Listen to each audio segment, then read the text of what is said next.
If you have any questions or suggestions about how to make a Fursona reference sheet, comment below. Want feedback or want to show your Fursona off?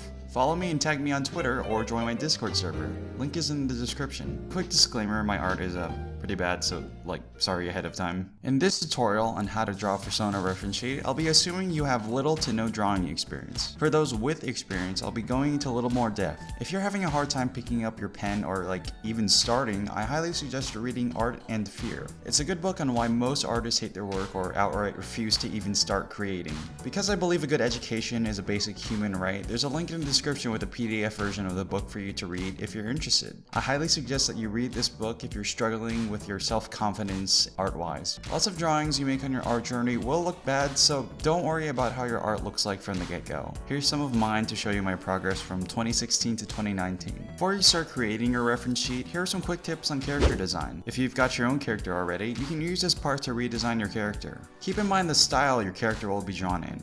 It's totally fine to use references to use as inspiration for yours, but don't outright copy somebody else's designs and claim it as your own. When I design my characters, I like to start by writing their personality.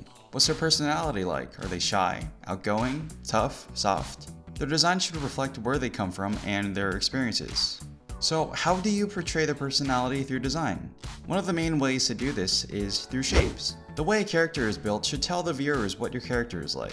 There are two types of shapes: organic, which are more flowy and can be found in nature, and geometric, which are more rigid and structured. Here's a quick list of shapes and their meanings. Note that these descriptions are not an exhaustive list, so keep that in mind. Circles are typically used for characters to go through changes or are soft, innocent, or cute. Squares and rectangular shapes are used for structure, strength, and stability. Triangular shapes symbolize power, aggression, danger, or movement. One of my favorite pastimes is to guess how a character is like by the way they are built. When it comes to colors, less says more. I like to start with 4 to 6 colors for my characters, but choosing 3 as a base helps before branching out. Your designs will get real messy like this if you choose too many colors that don't match.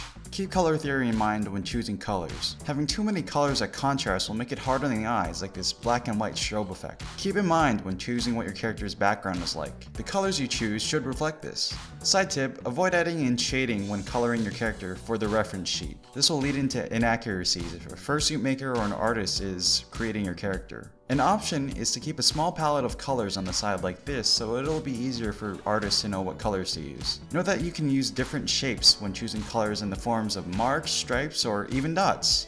Try some out and see what looks the best to you. If you're having trouble coming up with a color scheme, this is a really great website for generating color palettes. It even has the hex codes for you to copy and paste. Link will be in the description. Let's get started on our Fursona reference sheet. This will include making a character turnaround. Character turnaround sheets are typically used in the animation industry to figure out what each character looks like from different angles. For us furries, they're used for a wide variety of purposes like role-playing, getting commissions, and even getting a fursuit. While you can use a base as a starting point for your colors, it's best to start drawing so you can improve in the future, in my opinion. A turnaround sheet typically consists of 8 different points. Yes, that's right, 8 different angles of your character. You can draw all 8 if you like, but for a Fursona reference sheet though, you'll only need 3. 3/4 front or back and side. While I recommend that you do all 3 poses, you can do 2 poses, 3/4 front and 3/4 back if you're strapped for time. When it comes to poses, I like to do relatively neutral poses so I can get a clear view of how my character looks like, so nothing too dynamic. If there's a specific object that your character has, like a book, or if they like melons, or if they even carry a sword, make sure to draw that in the reference sheet. This part will focus mainly on Photoshop and Paint Tool SAI users, but if you don't have either of those, any drawing program will still work. To keep your proportions consistent, draw 2 straight vertical lines outlining the neck from the front or 3/4 pose. This is the turning axis. If you're using Photoshop, you can hold down the Shift key while drawing to create straight lines. Copy and paste these vertical lines using Ctrl-C to copy and Ctrl-V to paste. Use Ctrl-Shift-V to paste in the same area you copied. Press V to switch the Move tool and hold down Shift to move the lines on the same axis. Next, you'll want to make straight horizontal lines on the top of the head, the width of the shoulders, the width of the eyes, chin, mouth, waist, knees, and the bottom of the feet. Great! These are guidelines to help you know where to draw each body part alongside the turning axis. We're ready to draw the back and the side. Drawing the back is very similar to the frontal pose. Just keep in mind what moves from the front to the back.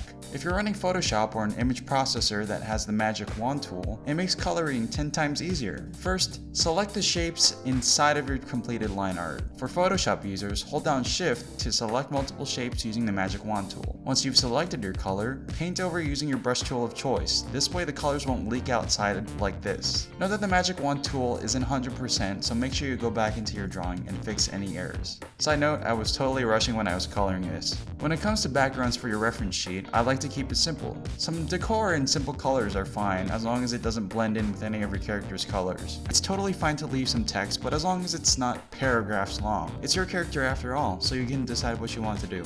Thanks so much for watching. If this tutorial helped you, leave a like and comment down below with any questions you might have. Be sure to subscribe for more really assorted furry content because I can't decide or finish any video ideas I have.